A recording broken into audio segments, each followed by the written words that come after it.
Hi, and welcome to Wealth of Knowledge. I'm James Ledbetter. I'm the Chief Content Officer at Clara Media, which owns Worth Magazine, and I'm shooting an in-person video for the first time in months in the offices of Saugatuck Financial. And I'm very pleased to be joined today by the founder, Justin Cherise, and also by Luke Andriuk. Gentlemen, welcome to Wealth of Knowledge. Thank you for having us. Let's talk a little bit about how COVID and the pandemic in the onset affected your strategies. Were people panicking? Did you have to adjust your portfolios? How did you handle that situation? You know, our long-term philosophy is never to act with emotion and really take a step back and look at history. And the fact is we've gone through many market corrections, many bear markets, all for very different reasons. But one thing is always held true. There's always a recovery despite the news articles at the time of whatever's causing the market correction or bear market, making it seem like that time is going to be different than all the others. But you can't just do nothing, right? I mean, you have to take some kind of action, don't you? Absolutely. You know, there's a few things that we like to do in that type of volatile market. One thing we do is opportunistically rebalance.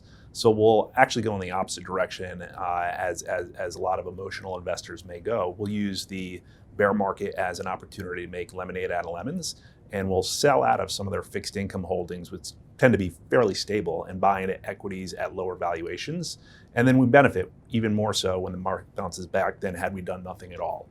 You know, that's one thing that we do as an investment committee. We also look to invest opportunistically. You know, in the middle of the bear market, we were very focused as an investment committee to find companies to invest in that had strong fundamentals, strong balance sheets. So we were confident that they would be able to weather the pandemic, but they had stock prices that were depressed materially more than the broader market, but for reasons that we felt would likely be shorter term in nature. As an example, Cisco. Cisco is a leader in food distribution services.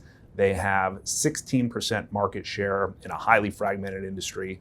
Their stock, when we bought it, was down 54%. Because all the restaurants were closed. That's exactly right. You know, all the restaurants were closed. It was clear that, you know, the revenue stream from restaurants, which is 2/3 of the revenue, was going to be down dramatically in the near term. But taking a step back, our investment committee believed that the overall demand for restaurants would return, not necessarily every restaurant, but the overall demand should return. And when that returned, not only would Cisco's stock price return, but you know, they would have the opportunity to pick up even more incremental market share than they have had historically. You know, I've heard it argued that when the lockdown first began and people stopped traveling, suddenly the smog cleared in California, people could see the mountains for the first time, and that gave people a more personal connection to what's called ESG investing. How do you guys think about ESG?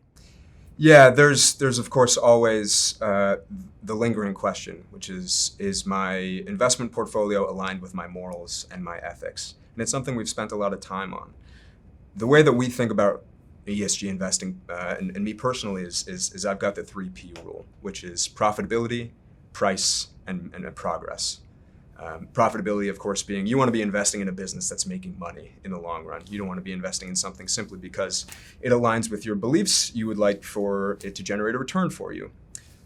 Progress is, of course, exactly what it means. You want to be aligning your investment portfolio with how you want to see the world in 5, 10, 20, 50 years for generations to come.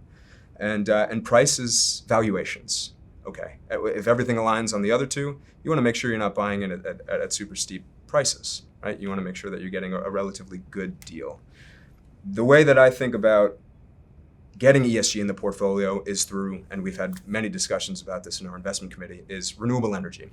Seems like a natural place where you can kind of get those 3 Ps and coherently and cogently incorporate them in the portfolio in what might be an opportunistic type of play. We haven't done that yet, but a lot of our brain power on the investment committee side has been spent there. As of right now, profitability and progress are taken care of, broadly speaking, in terms of the market. Price, there's still areas of the renewable energy space that are a bit expensive.